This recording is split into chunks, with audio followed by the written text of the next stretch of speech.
సాయిబాబా పైన పక్కనెట్టి మొహం పక్కనెట్టి రుద్రాక్ష లోన మొహం కింద పెదాలు బాగా కింద పెదాలు కనపడుతున్నాయి. మొహం మూతి పెదాలు కళ్ళు రుద్రాక్ష రౌండ్ రుద్రాక్ష. కంగారు పడకండి చూపిస్తాను. సాయిబాబా లోన్ రుద్రాక్ష ఉందా రౌండ్ దాని కింద కొంచెం పైన పెదాలు కొంచెం పైన ముక్కు అటు నుంచి కళ్ళు కనపడుతున్నాయి.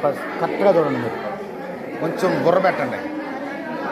ఇదిగో సెల్లో కూడా కనపడుతుంది కదా మీకు ముఖం ఆన్లైన్ మీకు అటు నుంచి ఇటు చూస్తున్నట్లేదు.